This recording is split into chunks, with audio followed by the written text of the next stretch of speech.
Nós estamos na casa do Dr. Luiz Alberto Pires, que é considerado um dos maiores psicanalistas do nosso país. Mas o meu motivo de estar aqui não é bem esse não. O meu motivo é que ele me deu a honra de fazer a orelha do meu livro, A Geografia dos Infiéis.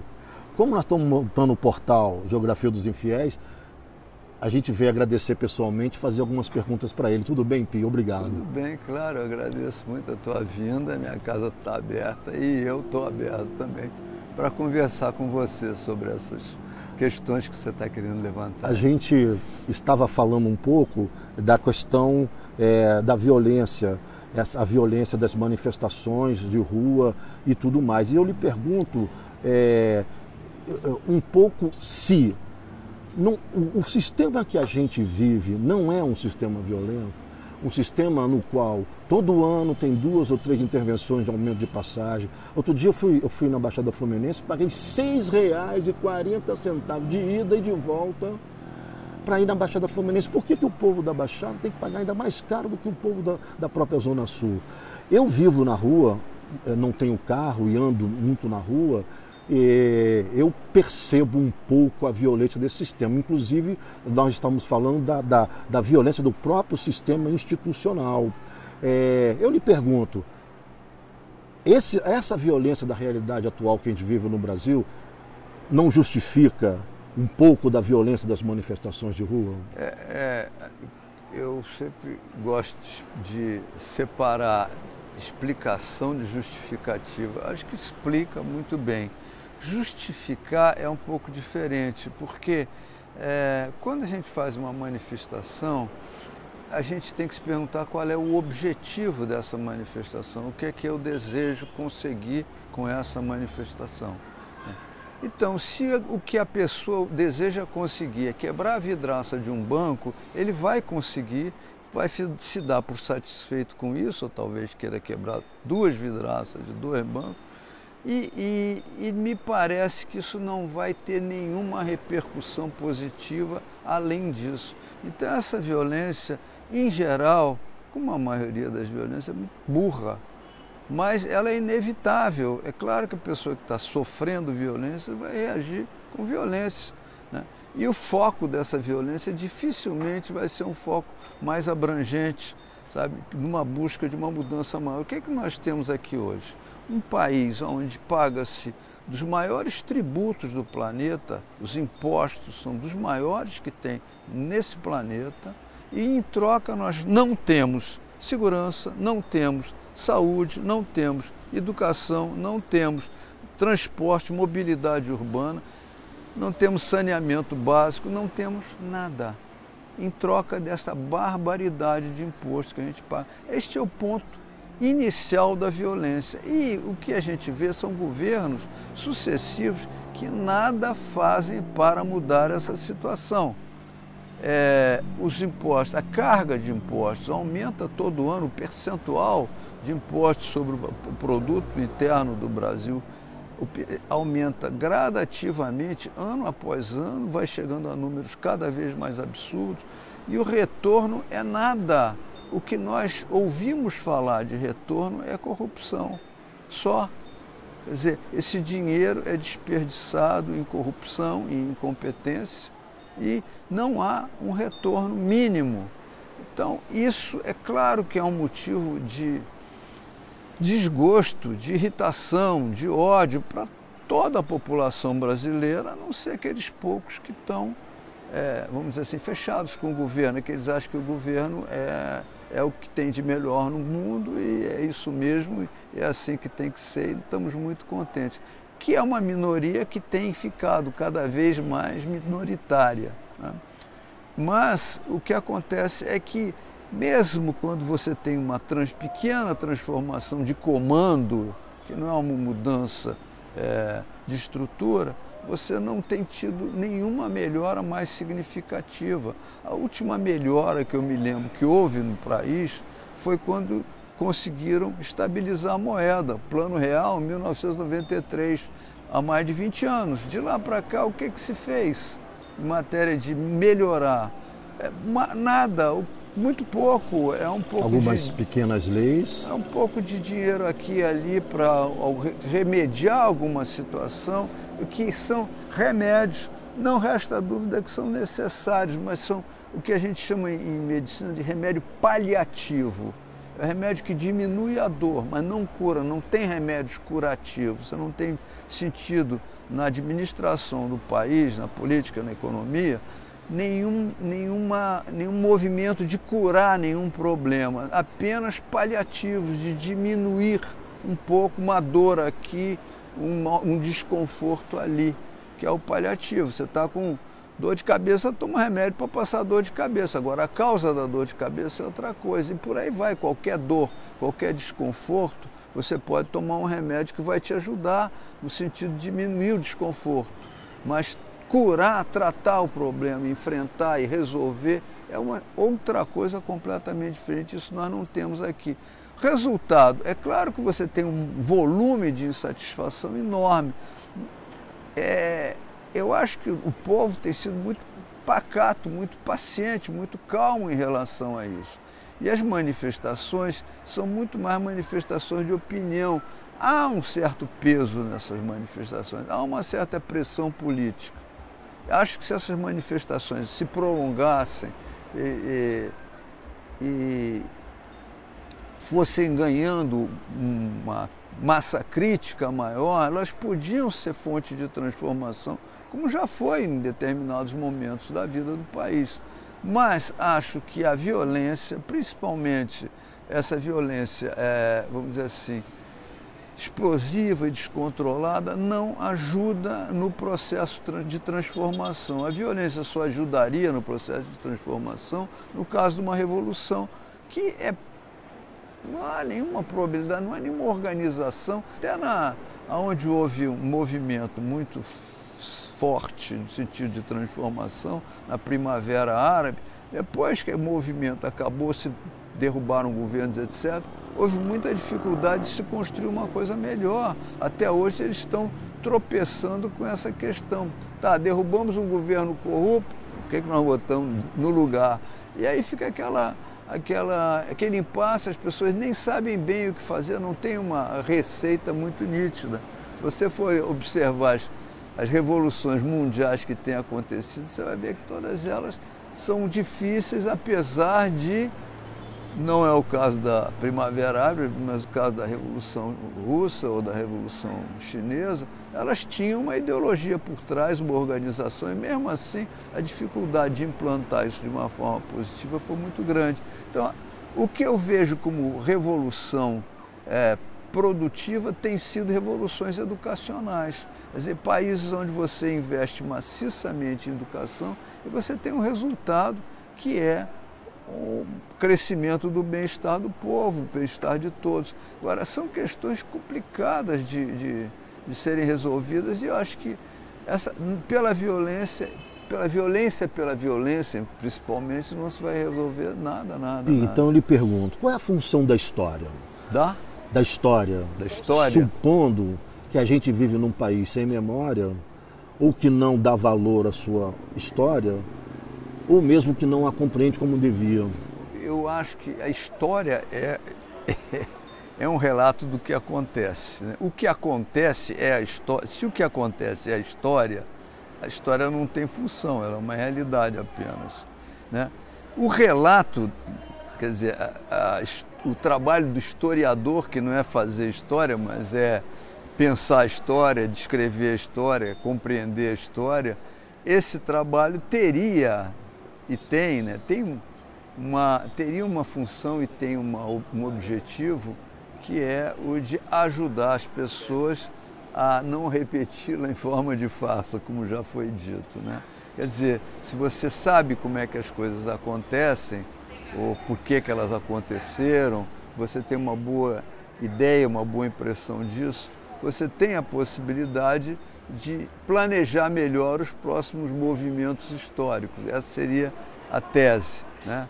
Na prática é difícil porque a história é interpretada de formas muito variadas, né? Então, nesse interpretar da história, você vai ter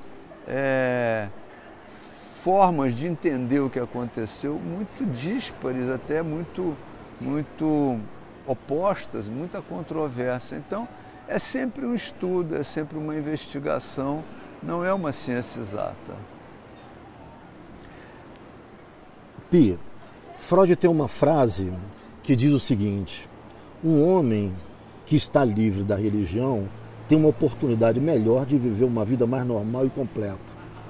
Você compartilha desse pensamento? Olha, isso é complicado. O Freud tinha uma posição muito antirreligiosa, eu acho. Eu tenho um pensamento sobre isso, porque são muitos anos refletindo sobre a questão. Eu estudei num colégio de padres católicos, de jesuítas, Santo Inácio. Era onde se dava uma importância muito grande ao estudo da religião cristã, do catolicismo, da Bíblia, etc. E se dava uma importância muito grande também à prática religiosa. Quer dizer, as pessoas estavam lá não só para estudar o catolicismo, mas para serem católicos, né? E isso, logo na adolescência, começou a ser um questionamento para mim. Primeiro, quando me disseram, né, que quem não era católico ia para o inferno, se cometesse um pecado, não ia ser perdoado, etc. Eu comecei a achar um pouco injusto essa geografia, né, para falar na tua geografia, essa geografia infiel, né, onde se você não está exatamente naquele lugarzinho certo, você está condenado. Eu achei que se havia um Deus, e que se esse Deus era para ser justo, aquilo era injusto. Se não havia Deus, tudo bem, a vida é injusta, né? Então isso começou a me levar a um questionamento, e um belo dia eu falei, pô, mas quem sabe eu estou no país errado, a religião certa é outra, e eu vou para o inferno porque eu não nasci no país certo, qual será o país certo? Isso me colocou não em busca de uma religião, mas com uma certa descrença. Então, na vida, pela vida fora, eu fui refletindo, evoluindo. Eu fiz psicanálise, eu sei da posição muito antirreligiosa do Freud, mas uma coisa que eu aprendi também é o seguinte: toda cultura humana, toda cultura, praticamente sem exceção, tem uma noção de espiritualidade. Tem um Deus, um ser superior, um criador, tem divindades, antepassados, forças, poderes, anjos, santos. Então, isto é uma característica humana. Não se pode falar do ser humano sem se levar em conta que existe essa espiritualidade no ser humano. Então, essa é a primeira constatação que eu fiz, né? Depois, ao longo dos anos, eu pensei que a posição mais saudável ou mais simples é a seguinte: eu não acredito em nada. Acreditar, crença. O que é acreditar? É aceitar uma verdade sem provas. Não acredito, nada. Eu não tenho crença. Eu sei que coisas que são verdadeiras, eu tenho opiniões, eu tenho raciocínios, deduções, né? Tenho palpites, ideias, reflexões. Eu acho isso por causa disso, né? A minha opinião é essa, a minha impressão é essa. Dados os fatos de que eu tenho conhecimento, dadas as situações que eu presenciei, que eu observei na vida, eu penso que as coisas podem ser mais ou menos assim ou mais ou menos assado. Eu sei, penso, imagino, reflito, tenho opiniões e palpites. E você acredita em Deus? Não, eu não acredito em Deus. Afinal, Deus existe ou não existe? Há pouco tempo... É o que eu vim fazer aqui, vim te perguntar se Deus existe. Há pouco tempo eu li um livro, o livro mais recente do Stephen Hawking, Sim. no qual ele diz que Deus é uma hipótese desnecessária. Dá para explicar o universo sem Deus.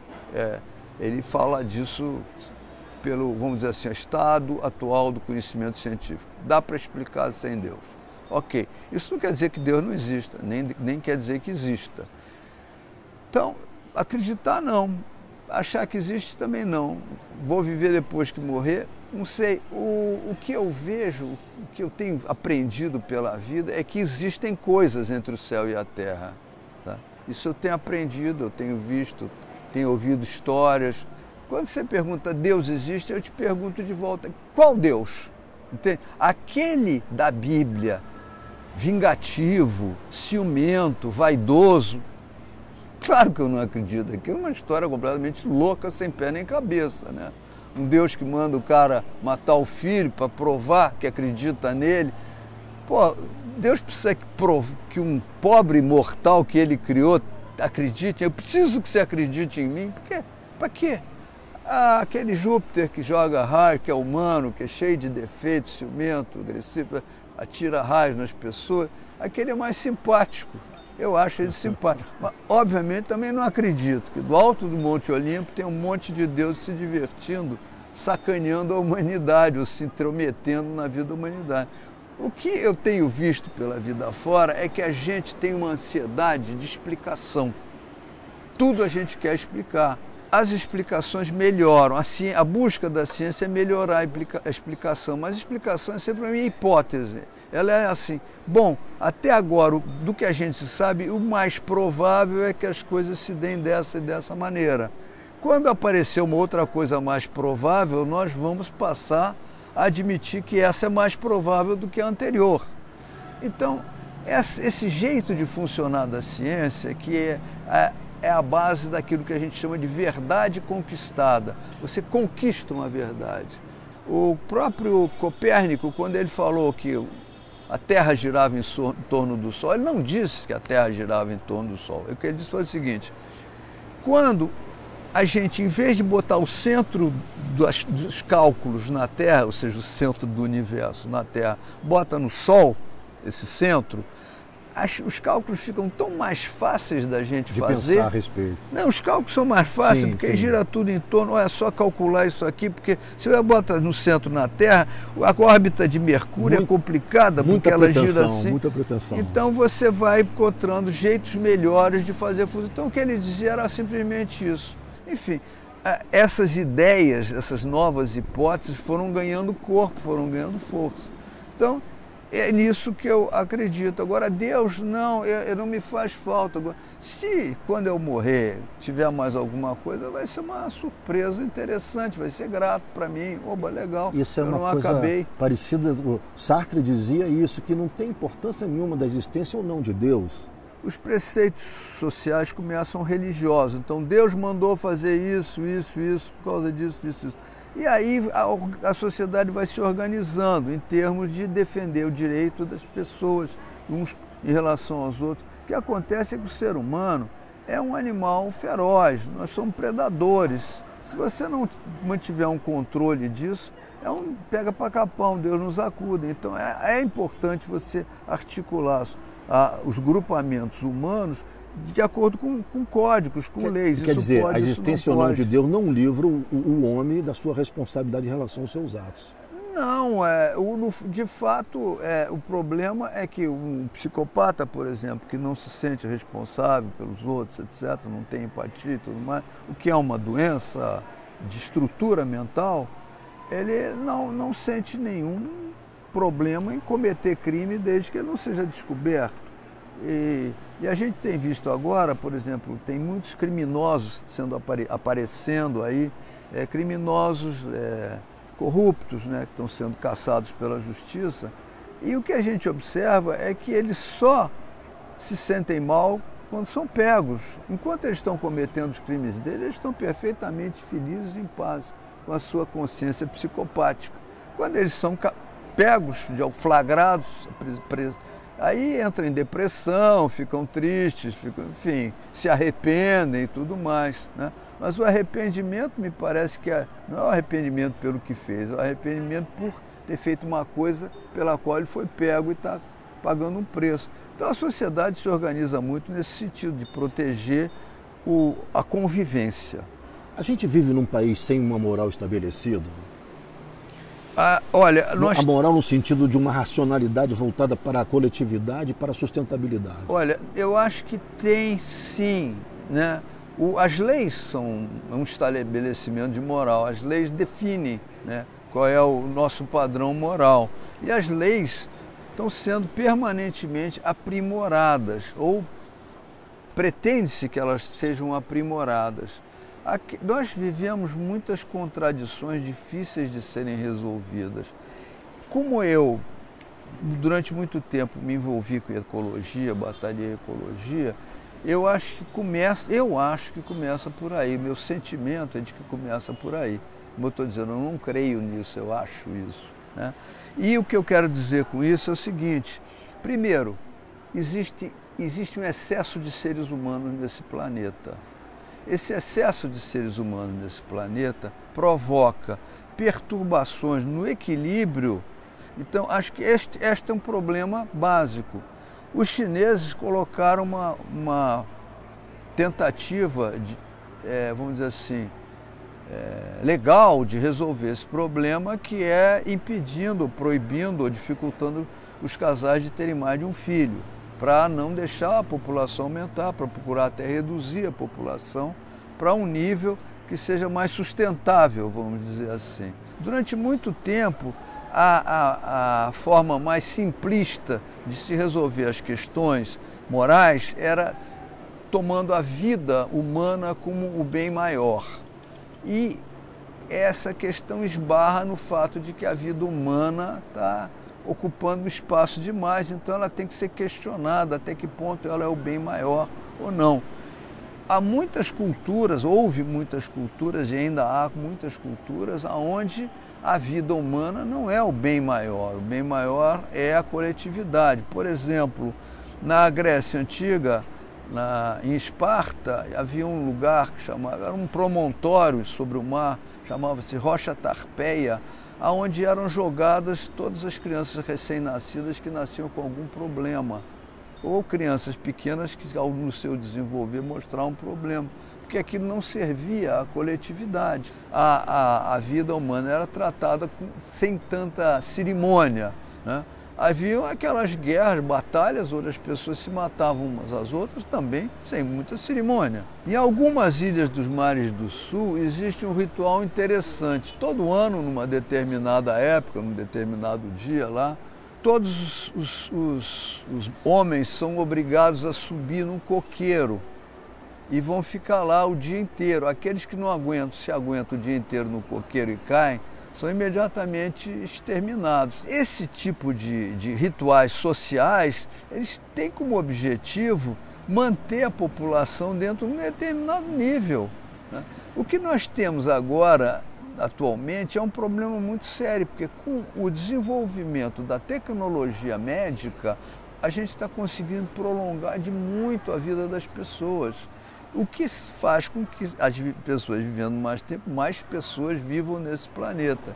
E geralmente você prolonga a vida de pessoas que já não estão mais produtivas, o que gera um segundo problema, que é a sobrecarga, né, de consumo frente à falta de produção. Então, nós temos agora esses problemas que estão sendo discutidos a respeito de aposentadorias, etc., fator previdenciário, mas não sei o quê. Isso tudo tem que ser debatido, chegar a algum consenso sobre o que é razoável, o que é justo. E a dificuldade sempre está no fato de que todas essas questões, elas costumam ser muito mais debatidas com a emoção do que com a razão, né? Então, o que acontece é que esse problema, quem está lidando com isso é o próprio planeta, criando cada vez mais, por força até da aglomeração humana, criando epidemias, etc., coisas que tendam a diminuir a quantidade de ser humano que tem aqui. O que não ocorre tanto porque a medicina corre rapidamente atrás em busca de solução e de proteção para as novas doenças que vão sendo criadas pela natureza. Então a gente está vivendo uma situação que eu acho catastrófica, dramática. Acho que vai ser difícil conseguir se encontrar uma boa solução para isso, mesmo porque o que você vê sendo predominando nos debates são posições nacionalistas, né? Posições políticas, posições emocionais. Então fica difícil você dizer, bom, vamos diminuir aqui a produção de não sei o quê, porque aí um levanta o dedo e diz, mas os trabalhadores vão perder o emprego, vai haver comida, tudo isso é muito difícil de ser resolvido. Para a gente encerrar, e aproveitando o teu gancho, ô Pio, o Brasil continua sendo o país do futuro? Eu ouço desde criancinha, o país do futuro, o país do futuro. Também, eu fui criancinha antes de você. É o país é o maior rio do mundo, é o maior estádio do mundo. E é o país do futuro. Mas não é só isso, não. É um país que tem muita riqueza natural, muita riqueza natural. Tem ferro, tem metais, tem água, tem petróleo, tem uma agricultura de alta qualidade, tem um clima muito bom, etc, etc. Então é um país que tem várias vantagens, né? Mas é um país que sofreu uma colonização de má qualidade. O Brasil foi colonizado por pessoas que vinham para predar e voltavam, né? Diferente, por exemplo, dos Estados Unidos, só para dar um exemplo, que foram colonizados por pessoas que foram para ficar. Para ficar. Né? Então, o português vinha aqui para ganhar uma grana, para pegar um ouro e voltar. Né? Quem é que tirou o ouro dos Estados Unidos para levar para a Europa? Mas da América Latina toda, né, os portugueses e espanhóis levaram o ouro. Então, havia uma cultura que era a cultura da rapina. Não era a cultura do crescimento. Então o Brasil sempre foi rapinado. Até bem pouco tempo, talvez até hoje, os grandes ladrões pegavam o dinheiro que eles roubavam aqui e botavam na Suíça, enfim, nós estamos vivendo isso agora. Né, nos paraísos fiscais. E os próprios milionários investiam fora. Né? Hoje começou a haver uma cultura de fundações. Né? Roberto Marinho...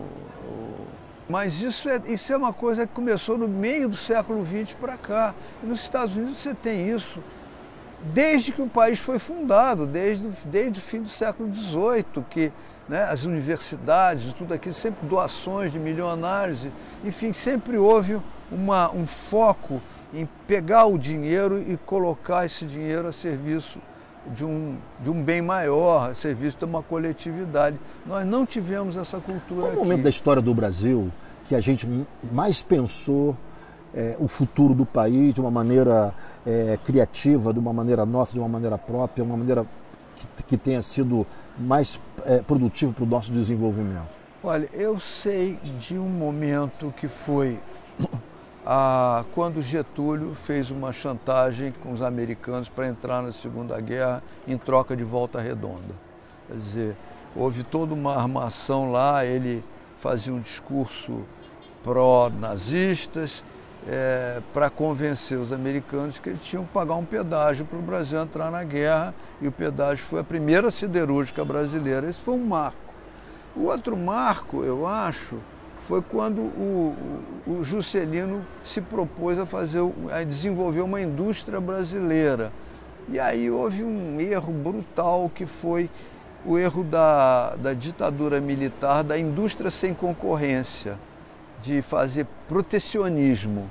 E esse erro, curiosamente, foi repetido pelo PT, quer dizer, um erro de ditadura de direita, fascista, foi repetido pelo PT, que se dizia um partido de esquerda e que teve todo um comportamento nacional socialista, ou, como se diz em alemão, Nationalsozialismo ou nazismo.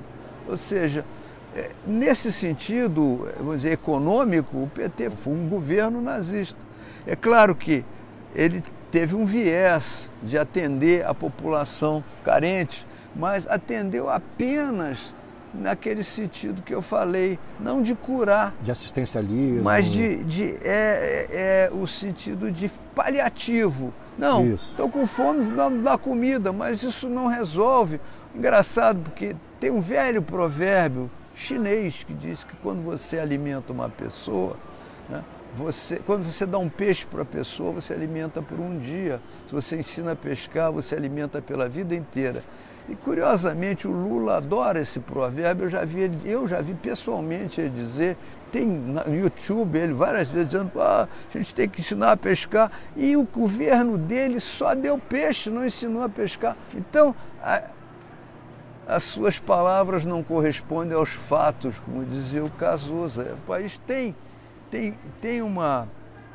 uma riqueza grande, tem que montar uma infraestrutura, tem que investir na infraestrutura, isso é fundamental. Por que não investe? Porque não investe em nada. Porque vai fazer um Comperj e de repente aquilo custa 10 vezes mais do que estava planejado, porque 90% é incompetência e roubo.